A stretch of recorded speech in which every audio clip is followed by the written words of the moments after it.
ध्यायसि चेत्कर्मणस्ते मता बुद्धिर्जनार्दन तत् किं कर्मणि घोरे मां नियोजयसि केशव। तीसरे अध्याय का पहला दूसरा श्लोक हम पाठ कर रहे हैं। पहला पाठ कर लिया, दूसरा श्लोक तीसरे अध्याय का दूसरा श्लोक। व्यामिश्रेणेव वाक्येन बुद्धिं मोहयसीव मे तदेकं वद निश्चित्य येन श्रेयोऽहमाप्नुयाम्।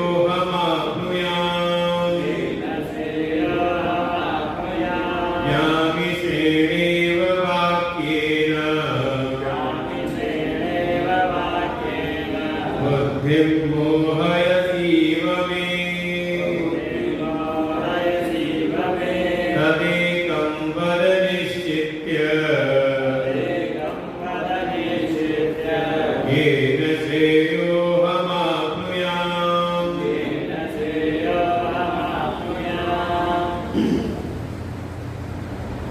सच्चिदानंद परमात्मा को प्रणाम करते हुए प्रातःपणी भविष्य प्रबंधनीय भगवान के कंठ को शरण सब पति सब भगवत भक्त श्रद्धा स्वरूपी मान सकती। श्रीमद् भगवद गीता का यह विषय है कर्म योग। जिस श्रीमद् भगवद गीता का स्वयं उपदेश करने वाले हैं भगवान श्री कृष्ण और समस्त जन कल्याण के लिए, मानव कल्याण के लिए भगवान ने यह सुंदर उपदेश किया, माध्यम बनाया अर्जुन को। विचार इस पर हम कर सकते हैं कि भगवान को अगर ये श्रीमद् भगवद गीता का तत्वोपदेश अगर देना ही था तो उन्होंने अर्जुन को ही क्यों माध्यम बनाया। जैसा कल भी हमने चिंतन किया था पहले अध्याय को आधार बना करके कि दो पात्र हैं और दोनों गए आचार्य के पास। आचार्य क्या पहले के दुर्योधन ही गए अपने आचार्य के पास, लेकिन उनको कोई वहां पर उपदेश या कोई उनका सांत्वना वाक्य भी प्राप्त नहीं हुआ। और वहीं अर्जुन जाते हैं अपने साथी भगवान कृष्ण की शरण में, तो उनको पूरा गीता का उपदेश प्राप्त होता है। और जैसे लगता है कि भगवान की मंशा दृढ़ थी इस निमित्त में श्रीमद् भगवद गीता के इस उपदेश को प्रकट करने का। तो ऐसी क्या पात्रता हमारे भीतर हो या कौन सी ऐसी अपात्रताएं हैं, ऐसी कौन सी बाधाएं हैं जो हमें इस ज्ञान के मार्ग में आगे नहीं बढ़ने देता, जीवन में अवरोध उत्पन्न करता है। क्योंकि देखिए उस कुरुक्षेत्र के मैदान में एक से बढ़कर एक शूरवीर, एक से बढ़कर बलवान, एक से बढ़कर नीति निपुण, एक से बढ़कर एक धर्मात्मा, एक से बढ़कर एक अपनी प्रतिज्ञा का पालन करने वाले वहां सब है, कोई वहां कमी नहीं है। लेकिन भगवान ने अर्जुन को ही जो निमित्त बनाया, तो कह सकते हैं इस ज्ञान के मार्ग में उसका प्रवेश नहीं हो सकता जिसके भीतर किसी भी प्रकार की हीन भावना हो। समझे, ये कुछ मानसिक दोष है, कहते हैं इंफीरियरिटी कॉम्प्लेक्स आ जाता है भीतर, अपने भीतर कहीं न कहीं हीन भावना। देखो दो चीजें हैं, एक है हीन भावना, एक है दीन भावना, दोनों में अंतर है।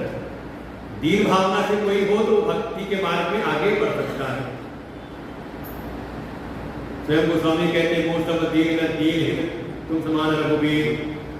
धैर्य भाव एक अलग बात है, अर्थात योग्यता होते हुए भी अपने आप को कम मानना,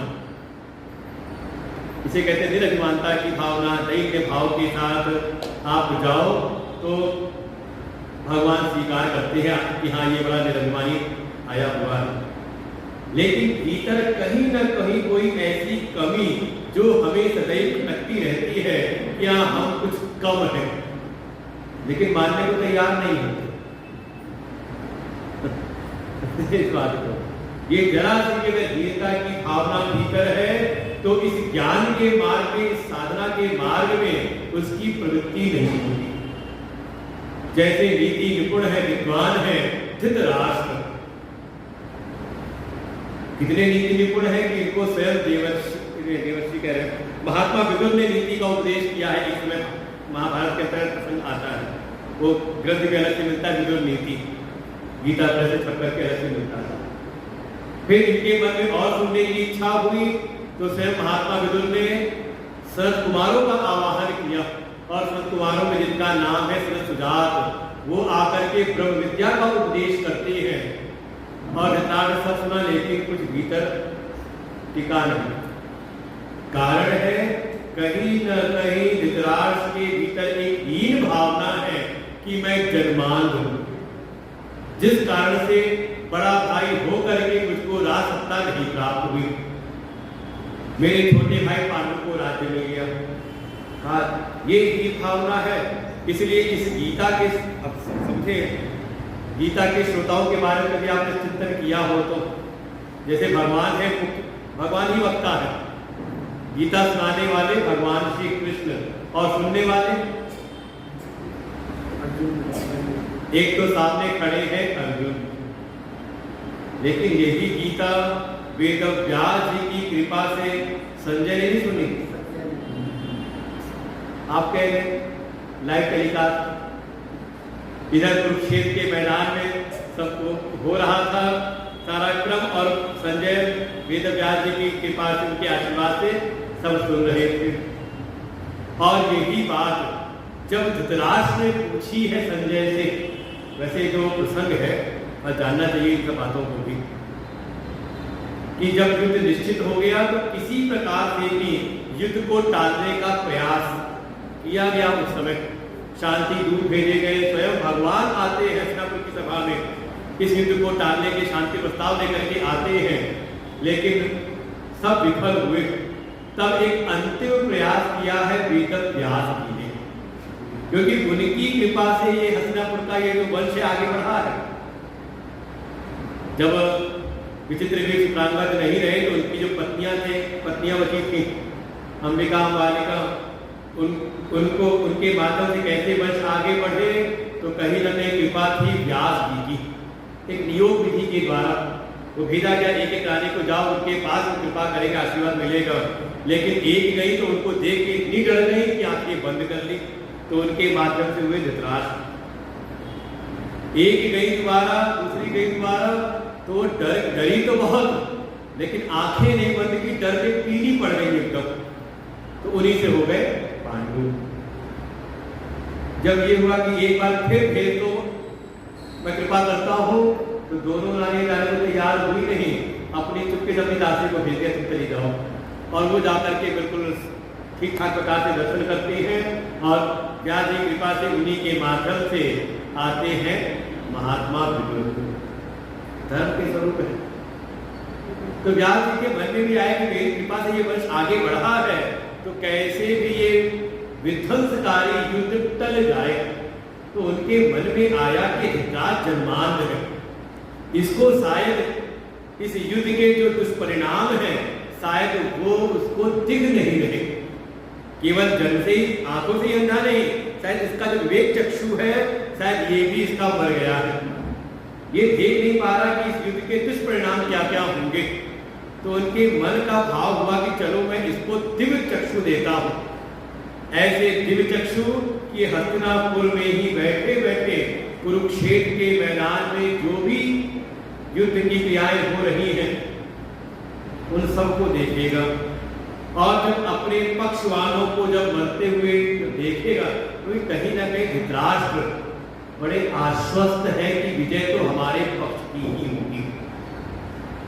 शंका नहीं थी उनके मन में, और बड़ी कूटनीति भी खेली गई थी उस समय भी, क्योंकि दोनों पक्ष को अगर आप देखें, एक तो सैन्य बल, संख्या का बल है कौरवों के साथ में 11 अक्षौणी सेना है, और पांडवों के पक्ष में 7 अक्षौणी सेना। और योद्धाओं को देखें तो पांडवों का पक्ष बिल्कुल जैसे आज के समय एक तरफ है केवल एक नरेंद्र मोदी, बस वही दिखाई दे रहे हैं चारों तरफ, वही एक योद्धा है, और दूसरी तरफ का सब लगे हुए हैं। बिल्कुल ऐसे जो पांडवों का पक्ष, उसके धुरी के केंद्र में थे केवल अर्जुन। अगर किसी प्रकार से अर्जुन को किनारे कर दिया जाए तो पांडवों को लिखने में कौन सी बड़ी बात है। और वहीं दूसरी पक्ष अगर देखें कौरवों के पक्ष में, तो सेनापति है भीष्म पितामह, जिनको इच्छा मृत्यु का वरदान है, परशुराम जी के शिष्य हैं, शस्त्र विद्या में कोई उनको पराजित कर नहीं सकता। इच्छा मृत्यु का वरदान, जब चाहेंगे तो मरेंगे। कौन मारेगा उनको? कौन चाहेगा मरना? अगर आपको इच्छा मृत्यु का वरदान मिल जाए कि जब आप चाहो तभी मरो, तो मरोगे आप? इच्छा मृत्यु का वरदान है। द्रोणाचार्य है, सबके गुरु है, परशुराम जी के शिष्य हैं। अब कम से कम जो भी सामने दोनों पक्ष में खड़े हैं सब उन्हीं के सिखाए पढ़ाए हुए हैं, तो इतना तो मानना ही पड़ेगा, चाहे शिष्य कितना भी होनहार हो जाए। ये गुरु तो गुरु ही होते हैं, एक आध तो दांव को बचा करके रखते ही अपने पास में। परशुराम जी के शिष्य हैं, ऐसे द्रोणाचार्य हैं, कृपाचार्य अश्वत्थामा चिरंजीवी हैं, एक कल उनको कोई मार नहीं सकता। पूरे कल तक का जीवन है, मरेंगे नहीं, इसलिए मरेंगे नहीं आगे तक। और आप कर्ण को कमत आती है, परशुराम के शिष्य हैं, वो तो भगवान की कृपा रही। और कर्ण का ऐसा युद्ध कौशल है, जब कर्ण का सामना होता है अर्जुन के साथ में, और जब शत्रु का प्रहार एक दूसरे के ऊपर करते हैं, तो कई बार अर्जुन के प्रहार से कर्ण का जो रथ है कई हाथ पीछे चला जाता है। जैसे कभी कुश्ती देखी हो, दंगल देखा हो, तो योद्धा जो होता है कई बार धकेलते पीछे जाता है। ऐसे शस्त्र अस्त्र का प्रहार करते हुए कई बार कर्ण का जो रथ है कई हाथ पीछे चला जाता है, धकेलते ले जाते हैं। भगवान कुछ नहीं, कोई प्रशंसा नहीं करते अर्जुन की, लेकिन वही जरा सा कभी कोई ऐसा प्रहार कर्ण ने किया और अर्जुन का रथ अगर इंच भर भी पीछे खिसक जाए, तो भगवान तो सारथी के खड़े होकर कहते, वाह जय हो कर्ण तुम्हारी, जय हो कर्ण तुम्हारी, क्या तुम्हारा युद्ध कौशल है, क्या तुम्हारा पराक्रम है। सुन करके अर्जुन को लगा, प्रभु ये क्या कहते करते हो, मैं तो कई हाथ पीछे धके देता हूं, उसको आप प्रशंसा नहीं करते, और फिर जरा सा मेरा रथ से बस करा दिया, और आप यहाँ पे जय जयकार कर रहे हो उसकी। भगवान ने कहा, अर्जुन तुम किसी के रथ को धकेल दो उसमें कौन सी बड़ी बात है, लेकिन तुम्हारे रथ को कोई अगर जरा सा पीछे कर दे तो वास्तव उसका युद्ध कौशल तो है, पराक्रम तो है। क्यों? क्योंकि नीचे मैं बैठा हूं और ऊपर बैठे हैं हनुमान जी, त्रिलोकी के स्वामी बैठे हैं, उस रथ को कोई पीछे धकेल दे तो कितनी बार तो भगवान ने रथ को नीचे झुका करके बचाया है अर्जुन को, केवल पताका कट गई है, जो छत्र था वो कट के निकल गया। ऐसे भगवान रक्षा करते हैं। तो कर्ण है, दुर्योधन भी कम बलशाली नहीं है। वही बलराम के शिष्य जो गदा चलाना सीखी है वो भगवान कृष्ण के भाई है, बलराम जी का शिष्य हैं, उनसे गदा चलाना सीखी है। तो युद्ध कौशल वो भी कोई कम नहीं, एक से बढ़कर एक वहां पर है, लेकिन फिर भी विजय होती है पांडवों। इसलिए धृतराष्ट्र परम आश्वस्त थे अपनी विजय के। जरा सा भी कनिक भी उनको संदेह नहीं था कि मेरे पक्ष वालों की यहाँ पर पराजय होगी। लेकिन युद्ध शुरू हो गया। वो जो वेदव्यास जी थे वो आए धृतराष्ट्र के पास में कि जब ये शायद अपने पक्ष वालों को हारता देखेगा तो शायद उसका बुद्धिवेग जगेगा और ये युद्ध को विराम दिला देगा। लेकिन जब अपनी तपस्या से वो कृपा देने को आए तो ये जो धृतराष्ट्र है ना, कह सकते केवल आंखों से ही अंधा नहीं, उसके केवल ये चक्षु से रहित नहीं, बल्कि कहीं न कहीं उसका विवेक चक्षु भी साध नहीं। वो कह देता है जिन बच्चों को मैंने जन्मते बढ़ते नहीं देखा उनको बढ़ते कैसे देखूंगा, इसलिए आप ये आशीर्वाद, ये देखने की दृष्टि ये मुझको ना दीजिए। अगर आप आए ही लेने को तो मेरा ये सारथी है संजय, आप इसको दान कर दीजिए। देखिए ये कई बार चूक हमसे भी होती है, हम लोग को अनुभव करते हैं, गुरु के साथ रहते हैं तो कई बार होता है कोई संत है, कोई सद्गुरु है, जिनकी दिव्य दृष्टि वो जानते हैं कि कौन किस चीज का पात्र है, और कई बार कृपा रूप में अपना कोई प्रसाद देना चाहते हैं। तो सामने वाला व्यक्ति बड़ी उदारता दिखाता है, कहता है नहीं क्योंकि हमें जरूरत नहीं है, ये इसको दे दीजिए। कोई किया तो नहीं, हाँ बढ़ के आगे देना चाहिए। कोई संत, कोई सद्गुरु, कोई तपस्वी, कोई ऋषि अगर हमें अपने तप से कोई अगर हमें आशीर्वाद, कोई प्रसाद दे रहे हैं, तो उसको हमें सहज स्वीकार करना चाहिए। अगर वो पाप होता शायद वो सीधे उसको दे देते, हमें उदारता दिखाने की जरूरत नहीं कि हमें नहीं, इसको दे दीजिए। कई बार गलती करते हैं। धृतराष्ट्र का मुझको नहीं, संजय को दे दीजिए। थोड़े निराश तो हुए वेदव्यास जी, लेकिन मन में आया तो संजय के मुख से ही जब सुनेंगे अपने पक्ष की पराजय को, तो शायद बुद्धि भी जग जाए। लेकिन उधर तो कुरुक्षेत्र के मैदान में वो युद्ध प्रारंभ हुआ, और पहला ही दिन था मार्गशीर्ष की एकादशी, शुक्ल पक्ष की एकादशी, जिस दिन युद्ध प्रारंभ हुआ था। और युद्ध के प्रथम दिवस ही भगवान ने अर्जुन के पूछने पर भगवान ने अर्जुन को उपदेश किया था। इसलिए वो भी एक बड़ी एकादशी है। जैसे अभी ज्येष्ठ मास की आए की बड़ी एकादशी, भीमसेनी एकादशी, निर्जला एकादशी, ये आती है गर्मी में और वो आती है ठंड में, और उस एकादशी का नाम है मोक्षदा एकादशी, कभी सुना हो।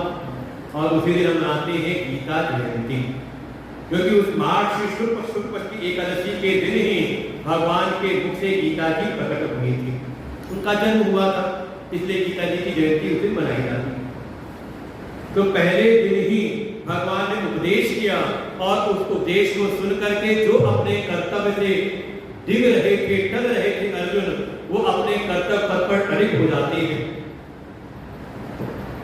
लेकिन ये पहले दिन ही संजय ने सुना था, लेकिन पहले दिन से ही धृतराष्ट्र को नहीं सुनाया था। समझे इस बात में भी रहते बात महाभारत। संजय ने सुना तो, लेकिन संजय को अपने पास बैठाते नहीं थे धृतराष्ट्र, क्योंकि उस समय भी योद्धा तो बहुत थे, कमी थी अच्छे सारथियों की। देखो अच्छे ड्राइवर जैसे आज के समय है ना, वैसे उस समय भी थी।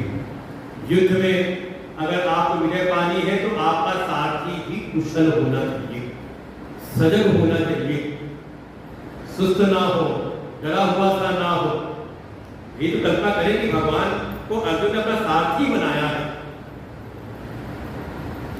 और तो और जो पांडवों के पक्ष में आ रहे लड़ने के लिए, नकुल और सहदेव के मामा छल से उनको दुर्योधन ने अपने पक्ष में मिलाया, और जब कर्ण आए युद्ध में लड़ने के लिए, उन्होंने भी सारथी बनाया शल्य को, एक राजा को अपना सारथी बनाया। क्यों? क्योंकि शल्य भी घोड़ों की जो नस्लें हैं उसके विषय में बड़े पारंगत थे, रथ संचालन बड़े कुशल थे। और नहीं तो कभी सुना हो घटना, कभी जब दशरथ जी गए थे देवताओं का सहायता करने के लिए युद्ध करने, तो वहां पर उनके प्राणों की रक्षा की थी, किसने कहा? कैकेयी ने, क्योंकि वो भी बड़ी कुशल थी रथ संचालन में।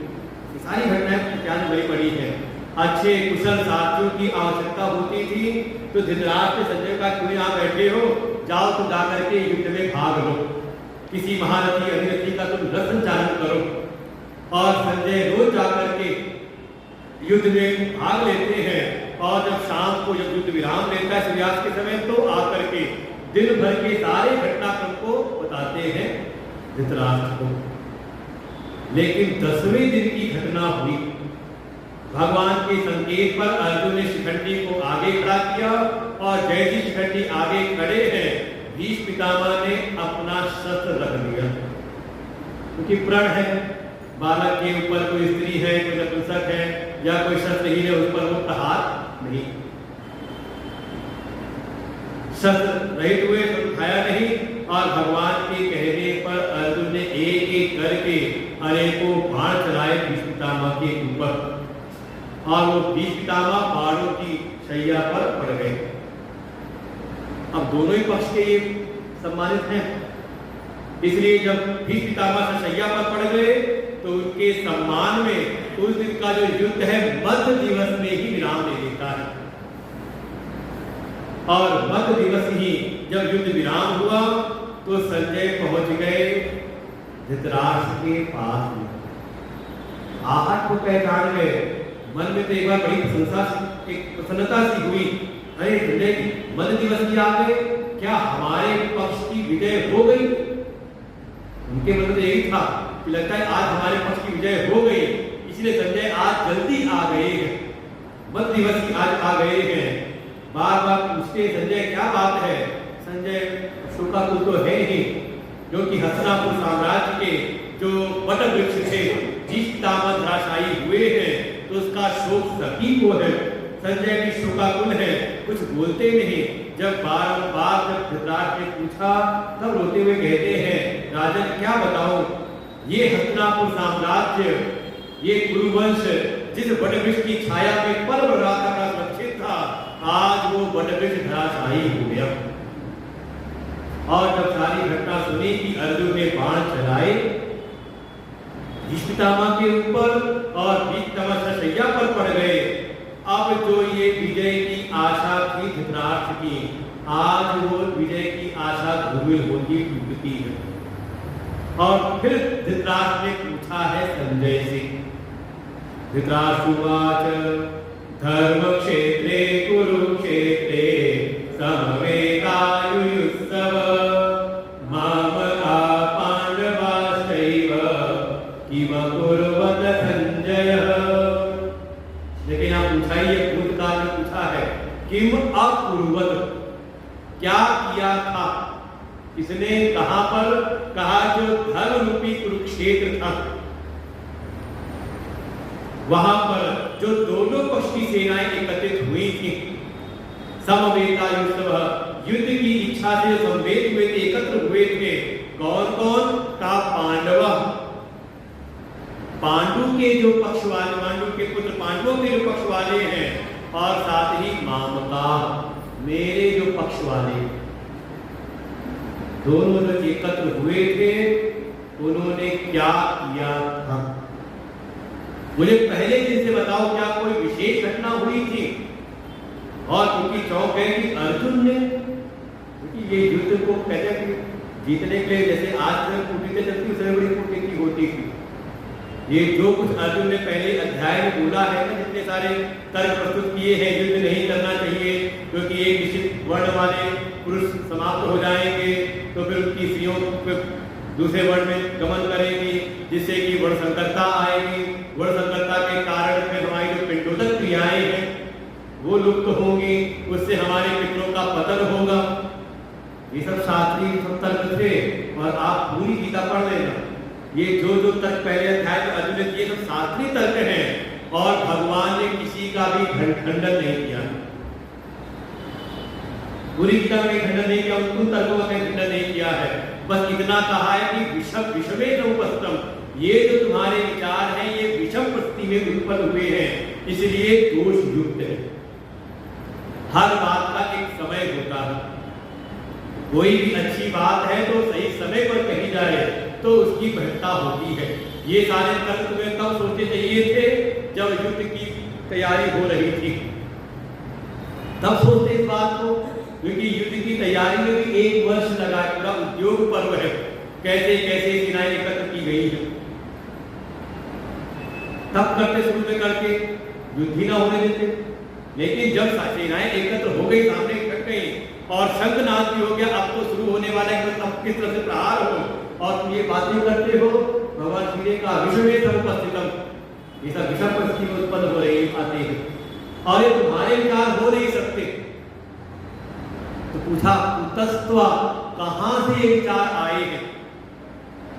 कश्मले तो वो संकेत भगवान कह रहे कि तुम्हारे विचार नहीं है, लगता है कि रात में कोई तुमसे मिलने आया था। और ऐसा वर्णन है कि युद्ध की पूर्व रात्रि में ही अंतिम हथियार है कूटनीतिक हथियार, ये जो शकुनी के पुत्र है, नाम है उलूक, उसको भेजा गया था अर्जुन के पास। और ये सारी बातें कि तुम किससे युद्ध करोगे, तुम्हारे सामने तुम्हारे पितामह भीष्म खड़े होंगे, तुम्हारे कुलगुरु कृपाचार्य होंगे, जिनसे तुमने षट विद्या प्राप्त की, दुराचार खड़े होंगे, तुम्हारे सगे संबंधी, तुम्हारे मामा भी उनके पक्ष में खड़े हैं, और तुम्हारे पिता, पुत्र, पौत्र, दादा, दादा सब खड़े सामने, क्या तुम उनसे युद्ध करोगे? ये सारी बातें गाली कही कूटनीतिक तौर पर, क्योंकि भावना केवल एक थी कि अगर पांडवों के पक्ष से अर्जुन किनारे हो जाएं तो अपने आप बाकी सबको तो हम निपटा लेंगे। और ये घटना घटित हुई थी चक्रव्यूह के समय की। उस दिन भी यही कूटनीति थी, किसी प्रकार से अर्जुन को खींच के कहीं उस रण से दूर लेके चले जाए, तो बाकी तो चक्रव्यूह में कोई और ये पांचों पांडवों को निपटा लेंगे उसमें ही। लेकिन तब वहां पर आ गए अभिमन्यु। सारी ये चलती है, और भगवान ने भी कम कूटनीति नहीं खेली। केवल एक अभिमन्यु का बलिदान करा करके, देखो एक बार गलती कराई है कौरवों से, और फिर उस एक अपराध के कारण भगवान ने फिर भगवान ना होते पांडवों के पक्ष में तो क्या बजात के पांडव कर सकते थे?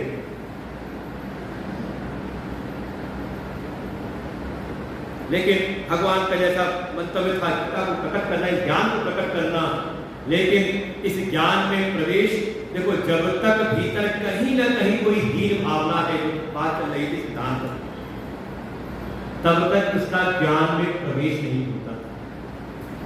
और धृतराष्ट्र के भीतर शुरू से ये हीन भावना थी कि मैं अगर जन्मांध न होता तो राजा मैं ही होता। और देखो ये बात उनके भीतर और पुष्ट हुई जब अल्प समय में ही पांडु का देहांत हुआ, और उस समय पुनः प्रतिनिधि के रूप में धृतराष्ट्र को राजा बनाया गया। तो उनको लगा देखो मेरे साथ कहीं ना कहीं गलत हुआ था, लेकिन प्रकृति को, विधाता को ये मंजूर था नहीं, इसलिए देखो आज उसको राज सत्ता प्राप्त हो गई। कहीं ना कहीं हीन भावना भीतर थी, इसी कारण से पूर्व में भी ज्ञान उनका प्रवेश नहीं हुआ। और इस समय भी स्वयं आते हैं वेद व्यास दृष्टि देने के लिए, लेकिन स्वीकार नहीं करते, दे देते संजय को, और संजय भी सुनाना चाहे तो सुनते नहीं। कब सुनते हैं? जब उनकी जीत की, विजय की आशा धूमिल हुई, जब ये संसार में जो लगी हुई आशाएं टूटती हैं, तब कहीं उनका फिर प्रवेश। लेकिन उसके बाद सुनने के बाद भी कोई, धृतराष्ट्र ने पूरा ज्ञान सुना है, जो उपदेश किया भगवान ने अर्जुन को, अर्जुन ने सुना, और अर्जुन के भीतर वो ज्ञान का जो फल है, परिणाम है, वो उत्पन्न हुआ। अर्जुन से कहते नष्ट हुआ। अगर अर्जुन जैसा कोई पात्र है तो सुनते सुनते इस ज्ञान का प्रभाव जीवन में होता है, और अपनी पात्रता नहीं तो शायद पूरा ज्ञान सुनने के बाद भी कहीं भी उसमें कोई भीतर टिकता होता नहीं, कोई प्रभाव आता नहीं जीवन में। ऐसे ही धृतराष्ट्र है का हीन भावना से युक्त है। यही देखिए कर्ण के भीतर भी कहीं ना कहीं एक हीन भावना छुपी हुई है। सूत पुत्र योग्य है, लेकिन हर जगह उनको किनारे कर देना के लिए का सूत पुत्र है। अगर कोई हीन भावना से ग्रसित है तो इस ज्ञान के मार्ग में उसका प्रवेश नहीं होता। दूसरी बात कही, अगर किसी के भीतर ये कुछ दोष है, अगर आप साधना के मार्ग में प्रवेश करना चाहते हैं तो अपने आप को इन दोषों से हम मुक्त करें। भाई हीन भावना किस प्रकार की भावना?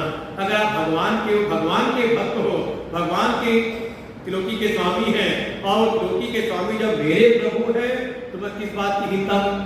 ठीक है, जैसा भी मेरा प्रारब्ध था वैसा मुझको जीवन मिला है, एक भावना ये भी तो हो सकती है।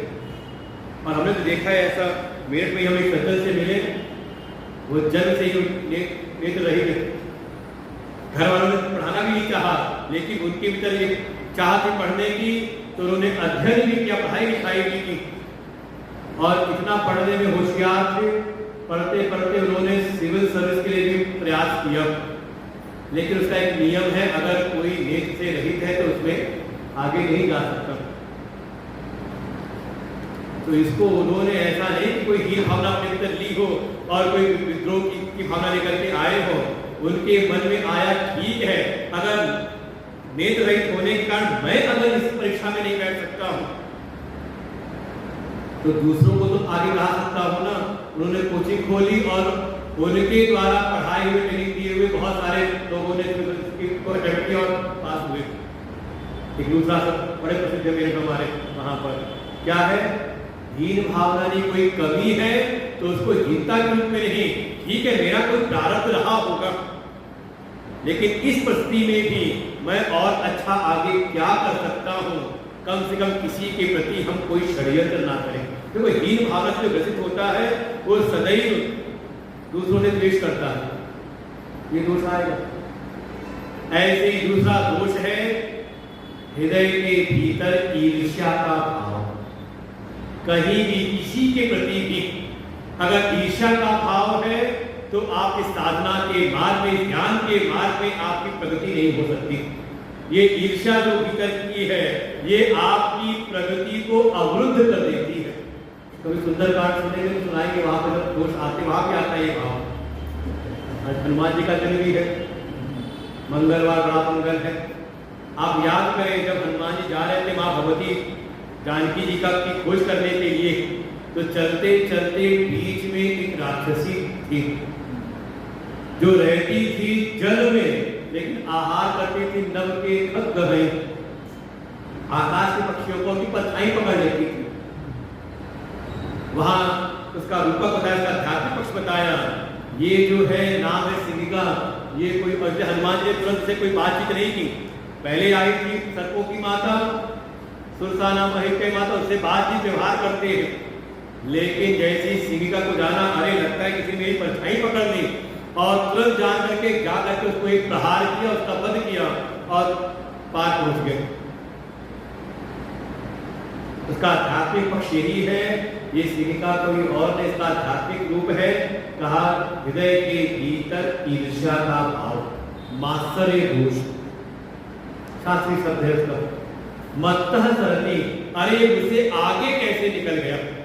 और देखें वो रहती जल में है और जल के पक्षियों को, जल के जीवों का आहार नहीं करती, किसका करती है, जो अपने से ऊपर है।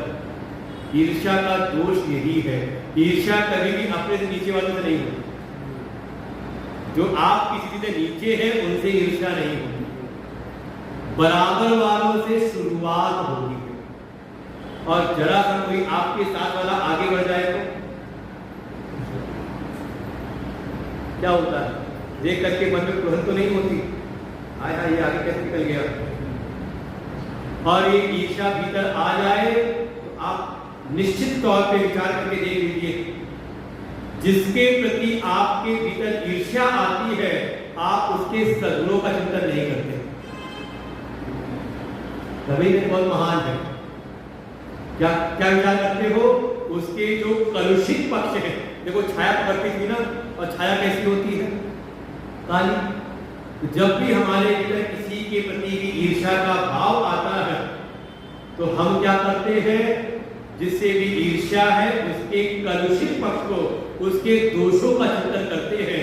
जरूर चमचागिरी की होगी इसने, जरूर कोई गलत रास्ता पकड़ा होगा इसने, जरूर इसने छल कपट किया होगा, जरूर चोरी करके आगे बढ़ा है कि नहीं, उसके दोषों का ही।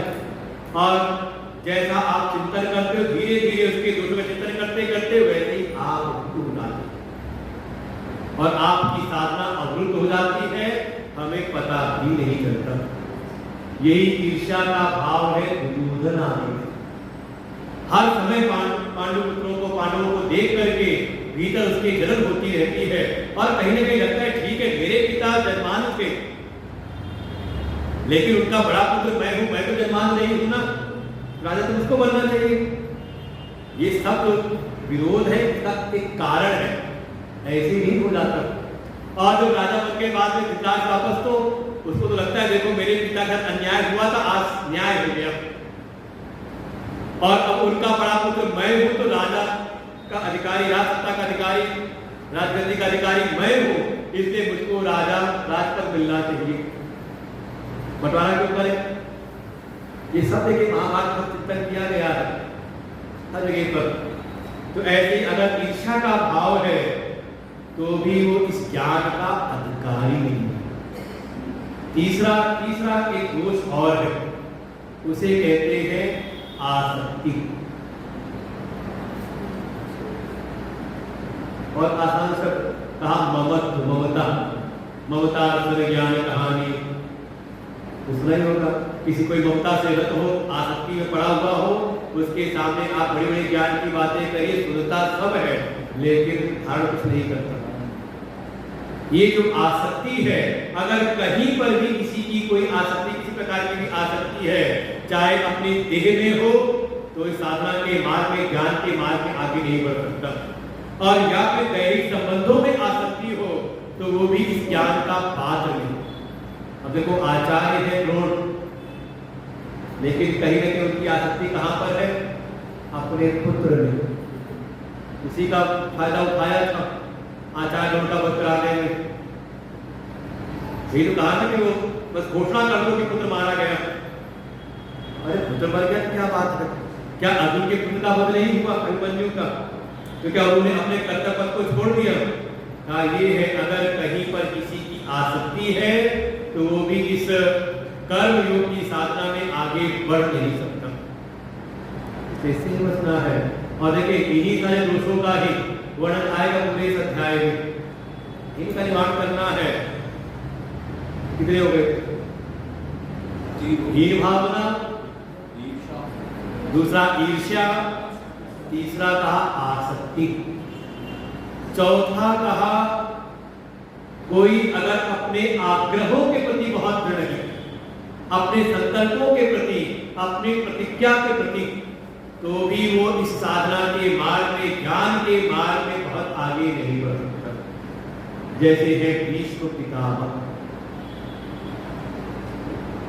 क्योंकि साधना के मार्ग में हमारा अपना आग्रह नहीं चलता, आग्रह चलता है सद्गुरु का, सदशास्त्रों का, जैसा वहां पर वर्णन किया है। और देखिए कई बार ये साधना के बाद में होता है, हम किसी संप्रदाय में दीक्षित हुए, सद्गुरु के पास गए, वहां पर हम साधना के मार्गों को सुनते हैं, अच्छा लगता है, लेकिन जो अपने पूर्व की साधना करते हुए आ रहे हैं तो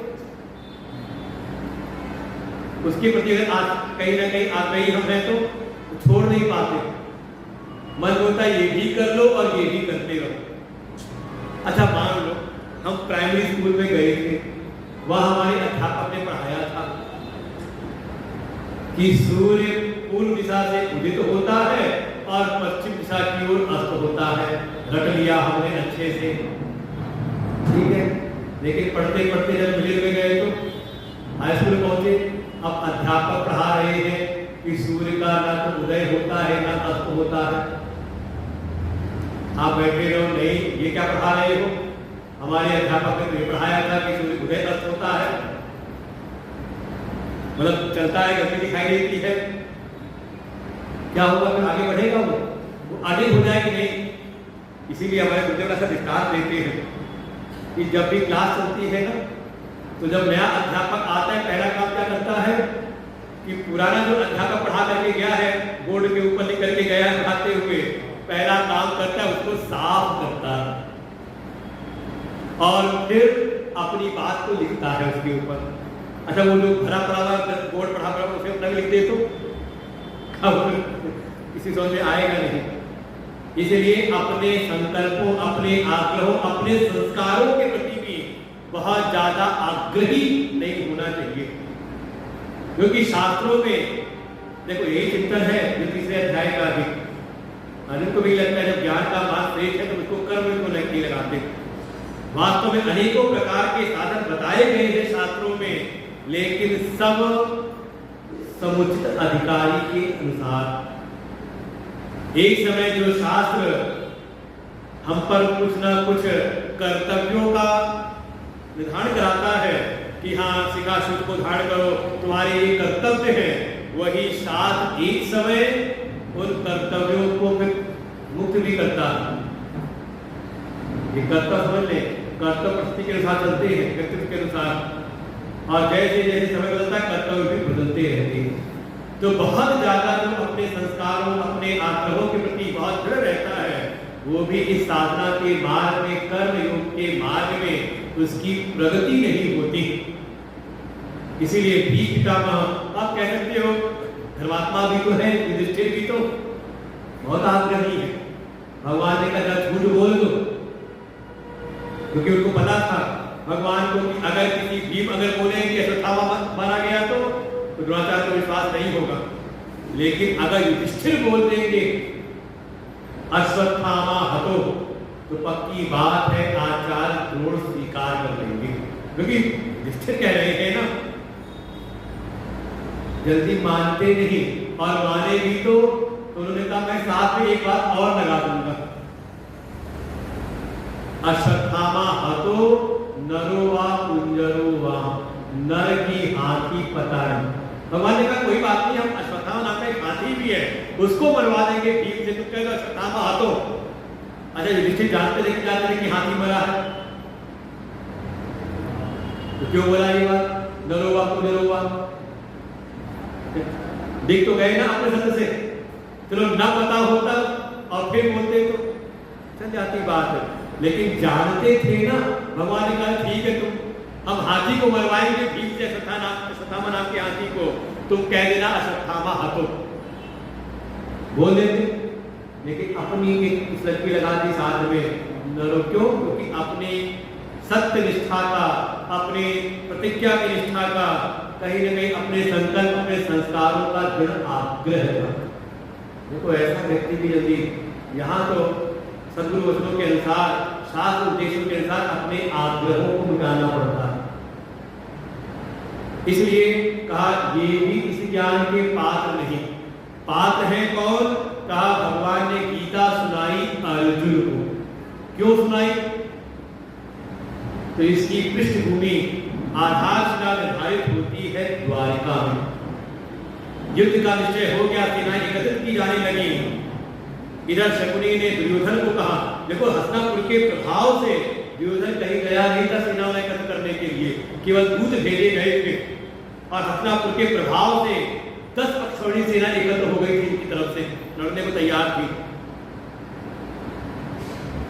लेकिन जब बात आई द्वारिका की तो शकुनी ने कहा,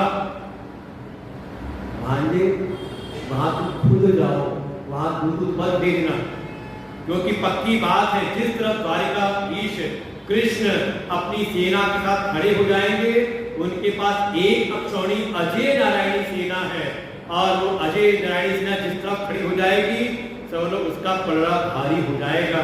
इसलिए देर ना करो, ऐसा ना हो पांडु पुत्र अर्जुन ना वहां पहुंच जाए, उससे पहले तुम चले जाओ वहां पर और उनको अपने पक्ष में सम्मिलित कर लो। और नाता क्या होता है? तुम्हारे वो संबंधी हैं, इस नाते के द्वारा क्या संबंध है? तो दुर्योधन और भगवान आपस में संबंधी हैं। भगवान कृष्ण के पुत्र है सांब और दुर्योधन की कन्या है लक्ष्मण, इनका विवाह हुआ। संबंधी है, जाओ जल्दी से उनको उत्तर मिला लो। और दुर्योधन गए सीधे द्वारिका, और समझे कितना मान सम्मान रहा होगा दुर्योधन का। दुर्योधन को आप किसी ऐसी सीधे नहीं सुनते कि आप किसी को एक पात्र बना देते हो, बस समझ लें दुर्योधन से केवल कौन कौन दुखी है? कहा पांडव दुखी है, और जो पांडव के पक्षधर है वो, बाकी प्रजा सब सुखी है उस समय भी हस्तिनापुर में भी। लेकिन भीतर जो ईर्ष्या है, जलन है, वही उसके सारे दोषों का कारण बनता है। दुर्योधन पहुंचे हैं तो कैसा उनका सम्मान है दुर्योधन का, सीधे प्रवेश कर जाते हैं भगवान के शयन कक्ष में। देखो आज के समय भी हमारे शयन कक्ष में सबका प्रवेश नहीं होता है कि नहीं? कोई आपका बहुत अंतरंग हो या जिसका आपके घर परिवार में बड़ा सम्मान हो, वही बेघर आपके बेडरूम में शयन कक्ष में प्रवेश कर सकता है। अब कल्पना करें दुर्योधन गए हैं तो सीधे प्रवेश कर गए हैं भगवान कृष्ण के शयन कक्ष में। जाकर के देखा कि भगवान शयन कर रहे हैं, तो जाकर के सिरहाने के पास सिंहासन रखा था वहां बैठ गए, प्रतीक्षा करने लगे। और इतनी देर में देखा क्या अर्जुन ने प्रवेश किया उसी कक्ष में।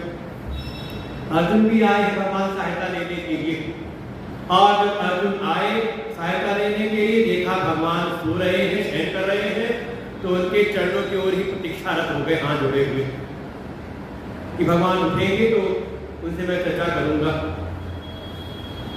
और जब कोई प्रार्थी भाव से भगवान की शरण में आ जाए तो भगवान तो रहते हैं अपनी योग निद्रा में, लेकिन कोई प्रार्थी आ जाए तो भगवान फिर उठ जाते हैं। इसीलिए प्रार्थी भाव से जब आप भगवान को पुकारते हैं तो भगवान सुनते हैं आपकी प्रार्थना। ये मत कहना भगवान की इच्छा होगी तो हो जाएगा। भगवान की इच्छा तो इस बात में एक दोष है, इच्छाएं से भरा पड़ा हुआ कौन है? कहा जीव। वही इच्छाएं थी तभी तुम्हारा जन्म हुआ, इच्छाएं थी, वासनाएं थी, अत्यंत इच्छाएं वासनाएं थी, उसी कारण तुम्हारा जन्म हुआ है। तो इच्छाएं तो हमारे भीतर भरी पड़ी हुई है जीव के भीतर, और हम आरोपित कहाँ करते हैं? भगवान की इच्छा होगी तो हो जाएगा, भगवान की इच्छा होगी तो सत्संग में आ जाएंगे, भगवान की कृपा होगी, इच्छा होगी तो हम तीर्थ यात्रा कर लेंगे। दोष है इसमें कि हम तो बन गए निष्काम और भगवान को बना दिया हमने सकाम। परमात्मा है तो पूर्ण काम, वो अगर सकाम होते हैं तो अपने भक्त की प्रार्थना से।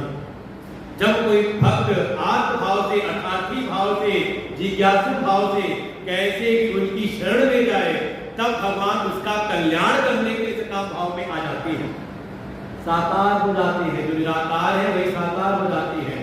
सो केवल भक्तन हित लागे, प्रेम के विवश हो ही मैं जाना। बिल्कुल प्रेम से हित करने के लिए भक्त का भगवान साकार हो जाते हैं। तो जैसे ही दोनों आए तो भगवान फिर जग गए, और जब उठे तो अब जैसे सो रहे हो, सो करके उठे तो उन्होंने सामने देखा अर्जुन को। अरे अर्जुन कैसे आना हुआ? अर्जुन ने प्रणाम किया, प्रभु प्रणाम आपको। पीछे दुर्योधन भी था, अरे प्रभु मैं भी आया हुआ हूँ, आपको प्रणाम है। भगवान ने कहा अच्छा दुर्योधन तुम भी आए हुए हो, क्या बात है?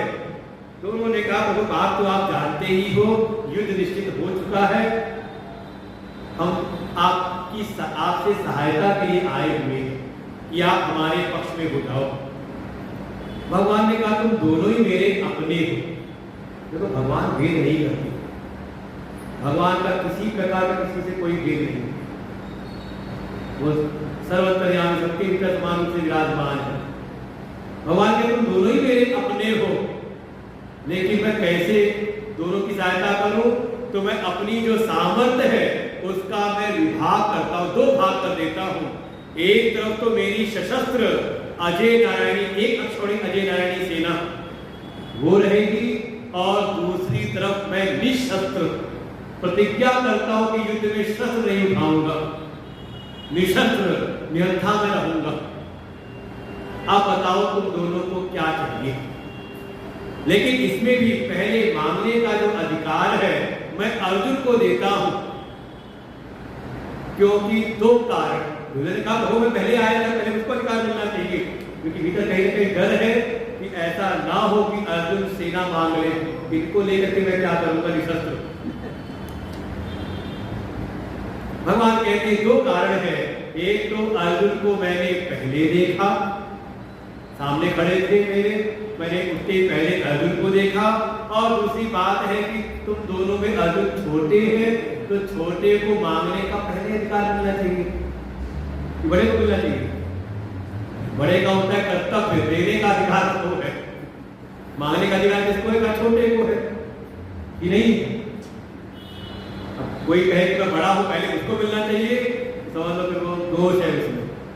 अगर बड़ा है तो बड़े को देने का मेरे तत्पर रहना चाहिए। भगवान ने कहा को मैं पहला मौका देता हूं मांगने का, मांगो अर्जुन क्या चाहते हो? एक तरफ मेरी सेना सशस्त्र और एक तरफ मैं निशस्त्र।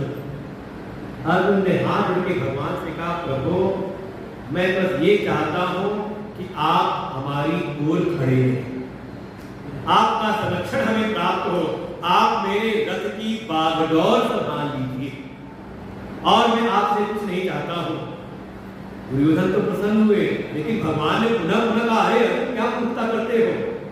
युद्ध का समय है, युद्ध में सैन्य बल की आवश्यकता पड़ती है, और तुम्हारी तरफ तो सैन्य बल भी कम है, इनकी ओर से 10 अक्षौणी सेना और तुम्हारी ओर मात्र 7 अक्षौणी सेना। मैं पुनः तुम्हें मौका देता हूं, बदलना चाहो तो बदल लो।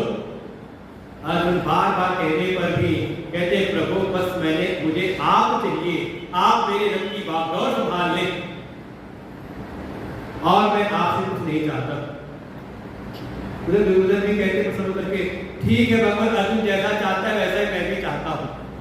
छोटा भाई है ना मेरा, वो जो चाहे उसको मैं दे देता हूँ, मुझे कोई मुझको वैसे कोई दिक्कत नहीं। और देखिए ये भगवान का स्वरूप है, स्तुति करते हैं प्रपन्न पारिजाताय तोतवेतैकपाणये। देखो भगवान का स्वरूप कैसा है, भगवान बिल्कुल शरणागत के लिए, प्रपन्न के लिए, शरणागत के लिए पारिजात इसके समान है। पारिजात माने सुना है पारिजात का कल्प वृक्ष, क्या उसका गुण है का उसकी शरण में जो जाए उसके मन में जो कामनाएं हैं कल्प वृक्ष उसको पूरा कर देता है। समझ लो भगवान भी ऐसे कल्प वृक्ष हैं, आपके हृदय के अंदर विराजमान है। आप जो चाहते हो कहते तथास्तु। आपने कहा धन मिल जाए, भगवान कहते एवं वस्तु ऐसा ही हो, तथास्तु ऐसा ही हो जाए। अब ये पक्का नहीं कि घर से आपको सुख मिलेगा कि दुख मिलेगा, है गारंटी? गारंटी है कि पद मिल जाएगा तो सुखी हो जाएंगे, है गारंटी? चुनाव जीत जाएंगे तो सुखी हो जाएंगे, है गारंटी? लेकिन भगवान बिल्कुल कर्म के समान है। हम जो देखिए दो विरोधी गए, बिल्कुल इसका सबसे सटीक ये जो प्रमाण है, दो विरोधी गए, दोनों आपस में शत्रुता दोनों के है। दो विरोधी दुर्योधन और अर्जुन दोनों गए हैं भगवान की शरण में और दोनों ही संतुष्ट होकर के लौटे, है कि नहीं? दुर्योधन भी गए थे, वो भगवान से सहायता लेने गए थे तो उनको भगवान से सहायता मिल गई, और अर्जुन भगवान को चाहने गए थे तो उनको भगवान मिल गए। अब ये मर्जी आपकी है कि आप भगवान के पास किस लिए जाते हैं, भगवान से कुछ पाने जाते हो या भगवान को पाने? अपने मन को देखना, फिर निर्णय करेगा कि हमारे जीवन में दुख सुख का कारण क्या है। क्योंकि भगवान इसी गीता में अगले अध्याय में सुनेंगे, चौथा अध्याय, भगवान का वचन है वहां पर, ये यथा मां प्रपद्यन्ते तां तथैव भजाम्यहम्। चौथे अध्याय का श्लोक भगवान का वचन है कि जो जिस भाव से मेरी शरण में आता है, जिस भाव से मेरा भजन करता है, मैं भी उसी के भाव को पूरा करने के उसका भजन करता हूँ। भजाम्यहम्, भगवान के अंदर भजन करता हूँ। आप कोई जाता है भगवान से संसार की उपलब्धियां प्राप्त करने, भगवान के अंदर नहीं जाता तथास्तु, लेकिन कोई गारंटी नहीं कि संसार की उपलब्धियों से आपको सुख शांति मिलेगी। नहीं तो खूब अनुभव होगा, दिल्ली जैसे महानगर में रह करके भी सारे सुख सुविधाओं से संपन्न होकर के भी ये जीवन में कहीं ना कहीं दुख लगा रहता है पीछे। और कोई गया भगवान को चाहते हो, भगवान को चाहने के लिए गया तो भगवान अपना सर्वस्व उसको दे देते हैं। बिल्कुल यहीं पर भगवान निश्चित कर देते हैं, क्योंकि यहीं पर अर्जुन की पात्रता का निर्धारण हो जाता है। हमारे प्रश्नों का सूत्र है यमे वे श्रुते तेन लभ्य तस्सैते श्रुते तस्वाम। जो जिस भाव से भगवान का, उन परमात्मा का, उन आत्मा का वर्ण करता है, परमात्मा उसका भी वर्ण कर लेते हैं। इसी का अनुवाद गोस्वामी जी कर देते हैं, सोई जानत जिव देह जनाए, जानत तुम्हारी तुम्हारी हुई जाए। बिल्कुल वही आपको जान सकता है जिस पर आप अपनी कृपा करते हो, उसको जनाना चाहते हो। और उसके लिए पात्रता क्या है कि पहले भक्त भगवान का वर्ण करे। वास्तव में जो जीव है वो भक्त बनता ही तब है जब वो भगवान का वर्ण करे। पूजा करने से नहीं, पूजा कर रहे हो और वर्ण कर रखा है धन की उपलब्धियों का, सांसारिक उपलब्धियों का, आप भक्त नहीं, उपासक हो।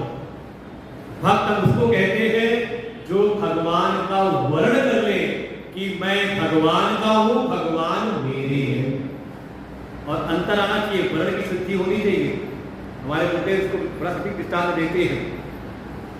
जैसे एक कन्या, माता पिता उसका पालन पोषण करते हैं, उसको शिक्षा दीक्षा दिलाते हैं, बढ़िया पढ़ा लिखा करके इसको तैयार करते हैं।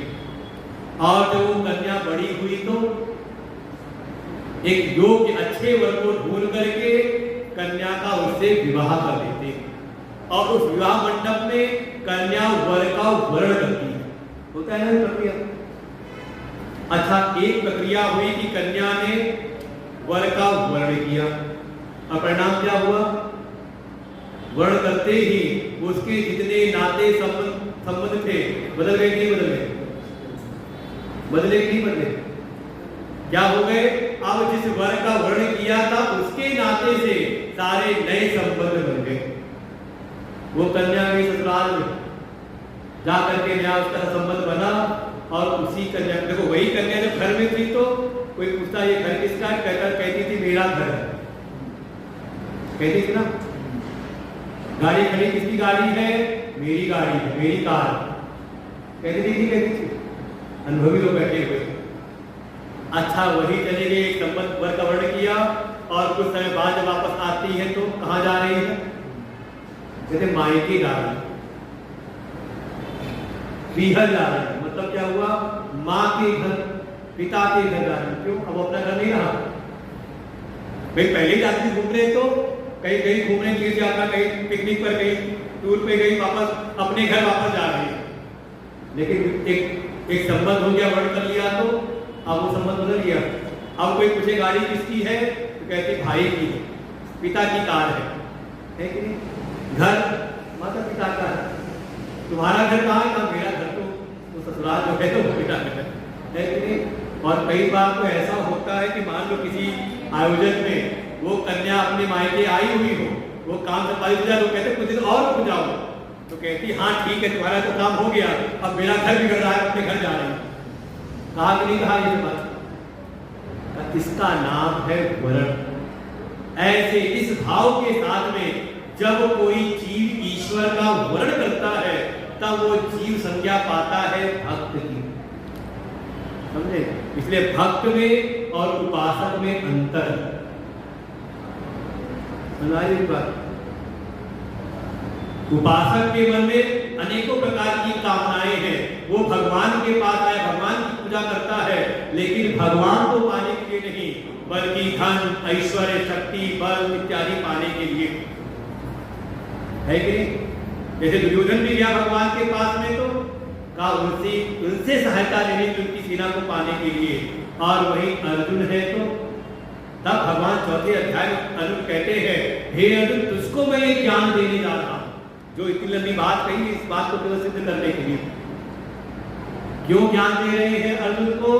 तो स्वयं भगवान कहते हैं, हे अर्जुन भक्तोसी में सखा चेति रहस्यम वेद उत्तमम। ये जो उत्तम रहस्य मेरे हृदय में छुपा पड़ा था, ये जो उपनिषदों की जो ब्रह्म विद्या है जो मेरे हृदय में छुपी पड़ी थी, ये मैं तुझको दे रहा हूं। क्यों? तेरे सामने उद्घाटित कर रहा हूं सारे रहस्यों को, क्योंकि तू मेरा केवल मित्र ही नहीं, तू मेरा भक्त भी है। जमे वैष्णुते तेन लभ्य, जो ईश्वर का वर्ण कर लेता है तो बदले में परमात्मा भी उसका वर्ण करते हैं। आप कभी भागवत कथा सुने तो उसमें दो प्रसंग आते हैं। पहला प्रसंग है चीरहरण की कथा। दुनिया में उसके लोग जो आक्षेप करते हैं उनकी मूर्खता है, समझना पड़ता है एक कथा के आध्यात्मिक पहलुओं को भी। एक कथा आती चीरहरण, जहां पर गोपियों का वर्ण, वहां पर गोपियों ने वर्ण किया है भगवान का। और देखिए वहां पर ठीक है, जो अनुष्ठान कर रहे उसमें दोष उनसे होता है, भगवान उस दोष का निवारण करते हैं। वो दोष ये है कि तीर्थ में क्या कहीं भी स्नान करते समय निर्बल होकर के स्नान नहीं करना चाहिए, ये कर्म में दोष है और उसका निवारण भगवान इस लीला में करते हैं। लेकिन मुख्य रूप से गोपियों को देखें तो गोपियां उपासना कर रही हैं कात्यायनी मां की। कथा का स्मरण में हो तो सुबह जाकर के यमुना जी में स्नान करके यमुना जी तट पे बालू की मूर्ति बनाती है कात्यायनी मां की, पूजा करती है कात्यायनी मां की, मंत्र जपती है कात्यायनी मां की, लेकिन चाहते किसको है? कात्यायनी महामाये महायोगिन अधीश्वरी नंद गोप सुतम देवी पति में कुरुते नमः।